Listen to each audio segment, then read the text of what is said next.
El teatre i els crítics. Aquesta ha estat la temàtica entorn de la qual ha girat el col·loqui que cada darrer dilluns de mes organitza l'entitat Amics del Teatre Zorrilla.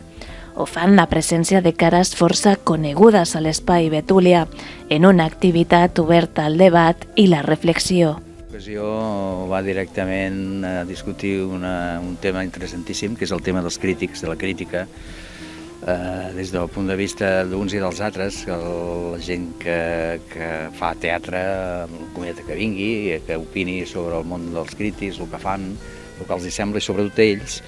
Venen dos crítics reputats de Barcelona, un del diari Ara, l'altre del diari El Punt Avui, Jordi Bordes i Santi Fontdevila, a més d'un company nostre en les tasques de la crítica aquí a Badalona fa anys i ara periodista de Catalunya Ràdio, que és el Joan García Riera.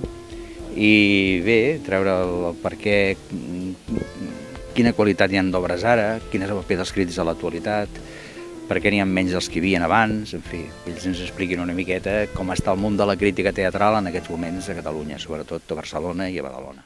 Han estat ponents que han reflexionat sobre el paper de la crítica teatral en l'actualitat.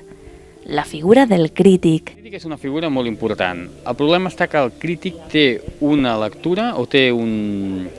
com t'ho diria? Se'l veu d'una manera molt antiga, es veu malament. Avui el crític és un prescriptor. Hem d'entendre el crític com a prescriptor. És una persona que entén d'un coneixement, té un coneixement i l'ha de transmetre. L'ha de transmetre a través d'un text que es diu la crítica, però a més en moltes altres maneres. Les crítiques ja s'ha acabat allò de que una crítica s'escriu i ningú sap qui és aquest crític i queden publicades i el crític no sap quina resposta, quina reacció té, si no és que els actors s'enfaden. Això ja és vell.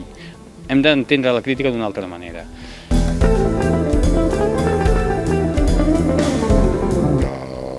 És important per la història de l'art.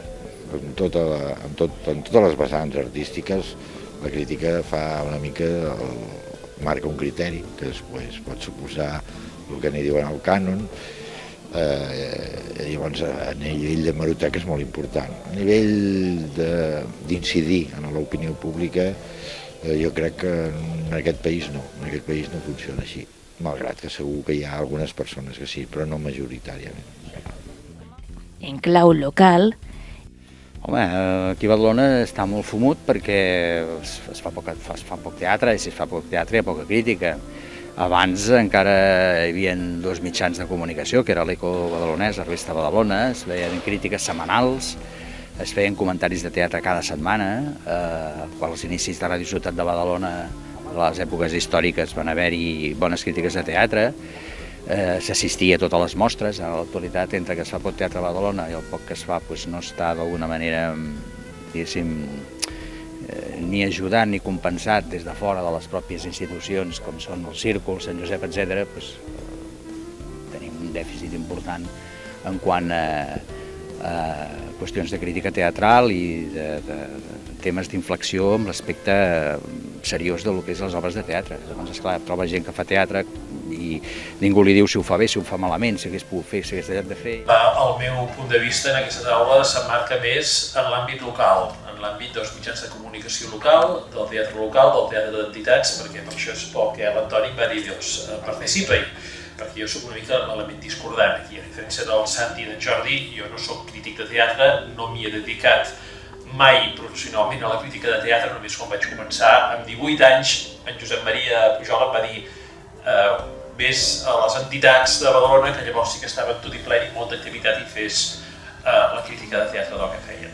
I ara en Jordi ens deia que a nivell del teatre professional i dels mitjans convencionals, doncs cada vegada ha estat més difícil trobar aquest espai per la crítica de teatre. Ja no us diré què passa en el món local i en una ciutat com Badalona, no?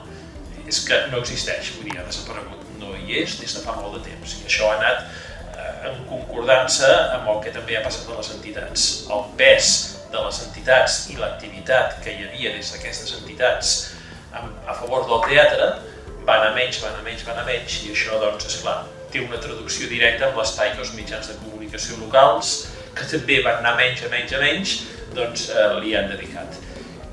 Jo, arribats a la situació on estem ara, no em faria allò causa reivindicativa per exigir un espai en els mitjans convencionals, diguéssim. Afortunadament existeix internet, afortunadament hi ha blogs, que després ja en parlarem, però que funcionen i que penso que és el lloc on, a nivell local, els que encara ens agrada veure teatre i després de l'obra ens agrada llegir un comentari, una crítica o una ressenya, que és el que em sembla que es fa més que no pas una crítica en el teatre local, ens hi podem refugiar. I la recerca de noves fórmules en una societat canviant.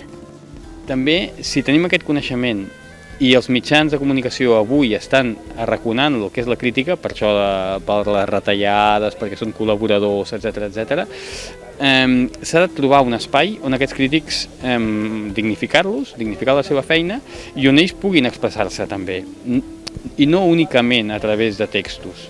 Els crítics són persones i pots dialogar amb ells, i l'interessant és dialogar amb ells. Una plataforma de 40 crítics, el Santi és un d'ells, per exemple, i és que el que fem és posar en comú quines obres anem a veure, escrivim un comentari que és específic per a la web, segmentem les obres en funció a per quines edats creiem que agradarà més, a quin tipus de gent, en quines categories el situem, no per disciplines, que això és molt fàcil, seria teatre, circ o dansa, no, sinó per categories emocionals, per dir una cosa divertida, una cosa que pugui ser una primera colònia, una primera experiència teatral, que ens permeti creuar, transversalitzar molt més fàcil i poder portar un públic de teatre, dur-lo al circ sense dificultat, i que s'atreveixi a partir de conèixer aquests crítics que han passat, ara pràcticament han desaparegut. Les activitats d'Amics del Teatre Zorrilla no s'aturen. Estem contents que es fa la mostra de teatre a les escoles, que hi participen escoles de Badalona, tant públiques com privades, això es fa mitjans del mes que ve. Per tant, ja ens quarta una miqueta preparar un col·loqui i després la nit de les Guineuetes, que és el dia 27, que és una nit de lluïda en l'aspecte teatral de Badalona i que la gent que estem al món del teatre i concretament els Amics del Zorrilla ens hem de dedicar en cos i ànima aquest mes. Llavors això fa que no tinguem col·loqui el mes que ve, però sí tindrem col·loqui el mes d'abril, serà un col·loqui també bastant divertit, serà a l'entorn del que ens diuen els polítics de Badalona que es presenten a les eleccions sobre els seus programes culturals, no sé si entenen la paraula cultura o no, esperem que ens l'expliquin, i el mes de maig hi haurà un col·loqui que ja el vam suspendre fa uns mesos en relació al teatre de dos.